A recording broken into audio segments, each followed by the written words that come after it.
Hello students, आप सबकी demand पे मैं आपके लिए लेके आया हूँ आज वीडियो वेरी स्पेशल जो simple interest and compound interest को आपको पूरी तरह से समझाएगा।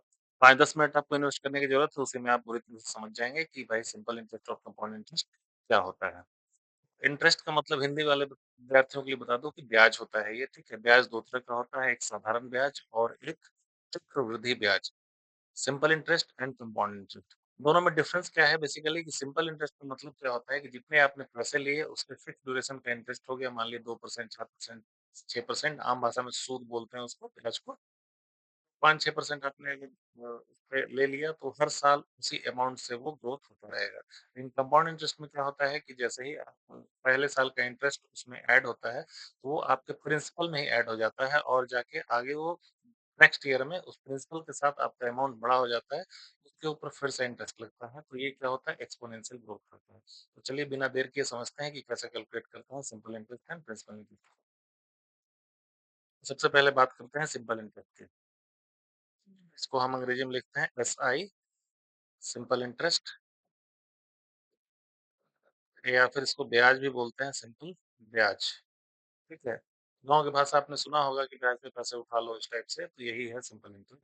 तो सबसे पहले सिंपल इंटरेस्ट का मतलब क्या होता है कि मान लीजिए आपने 1000 रुपए, सिंपल इंटरेस्ट की बात करेंगे तो सबसे पहले आएगा प्रिंसिपल।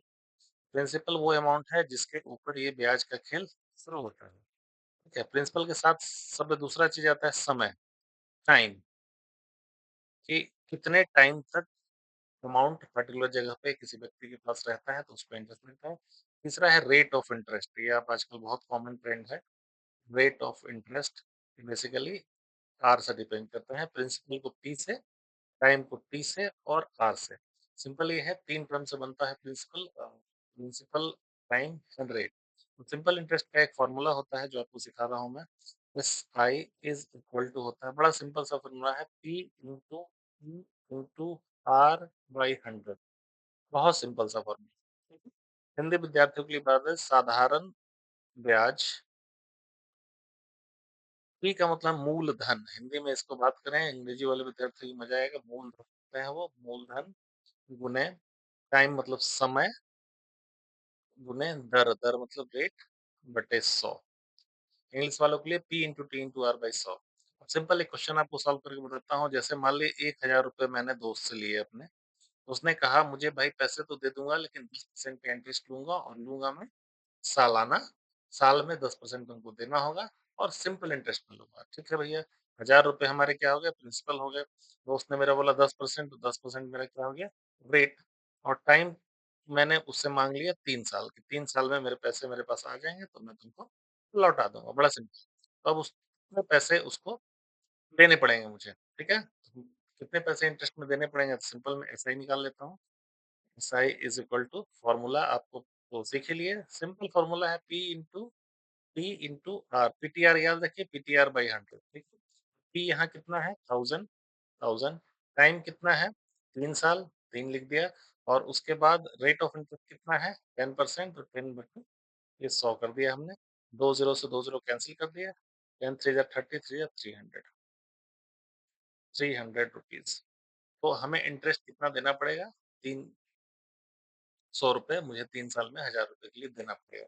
जैसे आप होम लोन लेते हैं, कभी आपको जो इंटरेस्ट होता है वो सिंपल इंटरेस्ट नहीं होता है, कंपाउंडिंग इंटरेस्ट होता है। देखिए दोनों के बीच कंपेयर करेंगे कि कंपाउंड इंटरेस्ट और सिंपल इंटरेस्ट में डिफरेंस कैसे होता है। तो होगा क्या कि मान लीजिए अगर हम कंपाउंड इंटरेस्ट की बात करें, 1000 रुपए पे ही 10% पे आपको लिया हुआ इंटरेस्ट, तो पहले साल क्या होगा, देखिए फर्स्ट ईयर आप 10% के हिसाब से इस पे 100 रुपए पे करेंगे, ठीक है। दूसरे ईयर क्या होगा कि 1000 जो आपका प्रिंसिपल था, इसमें ये जो इंटरेस्ट आया 100 रुपए, ये भी 1100 उसमें जुड़ जाएगा। और 1100 के बाद जो दूसरे साल आपको लगेगा, 1100 का 10% लगेगा, यानी इस साल आपने 110 रुपए इंटरेस्ट किए, जी, ठीक है। तीसरे साल क्या हो जाएगा कि तीसरे साल में 1100 रुपए में ये जो 110 हमारा आया है, ये भी आके प्रिंसिपल में जुड़ जाएगा 110, तो ये हो जाएगा 1210 रुपए, ठीक है। इस तरह से देखिए कि मुझे 210 रुपए पे करने 2 साल में ही, है ना। और सिंपल इंटरेस्ट में ₹300 पे करना पड़ता मुझे 3 साल में। 210 हमारा दूसरे साल में हो सका, तीसरे साल का कैलकुलेट करेंगे तो डिफरेंट आएगा। तो चलिए दोनों को समझने की कोशिश करते हैं। सेम क्वेश्चन बस आप याद रखिएगा कि ₹300 लगे थे मुझे जब मैंने सिंपल इंटरेस्ट से लोन लिया था।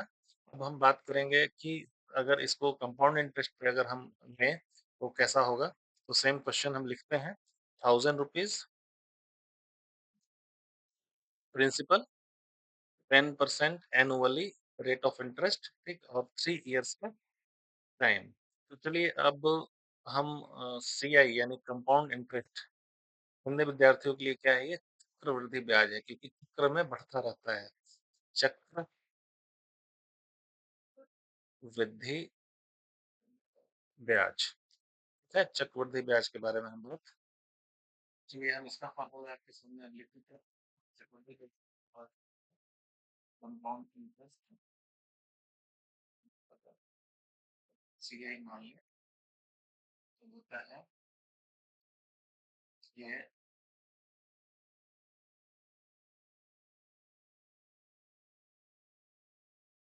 तो चलिए दोस्तों स्क्रीन पे आपके सामने ये फॉर्मूला आ गया। फॉर्मूला क्या है? अमाउंट जो होगा क्वेश्चन ये दे दिया मैंने ₹1000 10% रेट ऑफ इंटरेस्ट 3 इयर्स के लिए एंड 10% ठीक है? ये तो आपको पिछले क्वेश्चन में भी था। अब इसमें सबसे पहले अमाउंट निकालेंगे। अमाउंट तो ये होता है कि टोटल ग्रोथ होके जितना अमाउंट आ जाएगा इस कंपाउंड इंटरेस्ट के बाद। सिंपल फॉर्मूला पुट करते हैं इसमें। प्रिंसिपल कितना है 1000 1000 लिख दिया हमने, है ना? 1 प्लस आर बाई 100 यानी 1 प्लस आर कितना है 10 बाई 100 लिख दिया हमने, ओके। और टी यहाँ कितना है 3 तो यहाँ 3 लिख दिया। यहाँ 3 इसलिए लिखे एनुअली है हाफ ईयरली रहता है तो इसको हमको 3 दूनी 6 करना पड़ता है क्योंकि हाफ ईयरली अगर इंटरेस्ट कैलकुलेट करना होगा तो 6 महीना पे इंटरेस्ट लग जाएगा तो 3 दूना 6 करना पड़ेगा। तो सिंपल इसको कर दिया हमने, ठीक है? 1000 है, अब इसको सॉल्व करें अगर तो ये ऐसे एक मान लें, यहाँ 100 इसका आएगा, 100 टाइम्स 100 प्लस 10 बाई 3 ठीक है? तो 1000 इंटू ये 110 बाई 100 बाई 3 हो गया, ठीक है? अब आगे इसको सॉल्व करें तो 1000 इंटू 110 इंटू 110 इंटू 110 तो पावर 3 है तो 3 बार करना पड़ेगा। नीचे आएगा हमारा 100 इंटू 100 इंटू 100 चलिए 0-0 खुद से खेलते हैं, बहुत मज़ा आता है मुझे मैथ्स में ऐसा करने में। 1, 2, 3 ऊपर है तो पहले 1, 2, 3 कैंसल कर लिया, ठीक है? ऊपर 1, 2, 3 और है तो 1, 2, 3 1, 2 ये तो सारा कैंसल ही हो गया, ठीक है? तो हमारा कितना बच गया? 11 इंटू 11 इंटू 11 इंटू 11 ठीक है? 4 टाइम 11 मल्टीप्लाई करेंगे। 11, 11 जो 121, 121, 121 से मल्टीप्लाई करेंगे हम, तो ये कुछ ऐसा आ गया 1, 1, 3, 2, 3, 3, 1, 1, 3, 3, 1, 1, 3, 3, 1 रुपीज़। ये हमारा क्या आ गया? पूरा का पूरा ₹1000 आपने लिया है 10% इंटरेस्ट से 3 साल के लिए, तो 1331 आपको टोटल ब्याज लग के आएगा, है ना? तो देखिए मैंने दोस्त से जब सिंपल इंटरेस्ट पे लिया था 3 साल के लिए, वो मात्र ₹300 आया था। लेकिन यहाँ पे सेम अमाउंट अगर हमने कंपाउंड इंटरेस्ट पे लिया है, तो ₹1331 आ गया। तो कंपाउंड इंटरेस्ट क्या होता है? एक्स्पोनेंशियली ग्रो करता है। बहुत सिंपल सा है, अगर आपको कंपाउंड इंटरेस्ट कैलकुलेट करना है, तो यहाँ ए जो था आपका ए माइनस बी प्रिंसिपल कर लेंगे, ठीक है? यानी कि 1331 रुपीज़ जो आए, सारा अमाउंट एक्युमुलेट होके उससे 1000 आपने घटा लिया, तो ये बच गया 331 रुपीज़। ये आपका simple interest sorry compound interest हो गया। तो ये बहुत छोटा-सा चैप्टर था, अगर आपको पसंद आया तो वीडियो को ज़रूर सब्सक्राइब करें, लाइक करें और छोटे-छोटे 5-5 मिनट में आपको मैं मैथ्स सिखाता रहूँगा। Thank you, good day.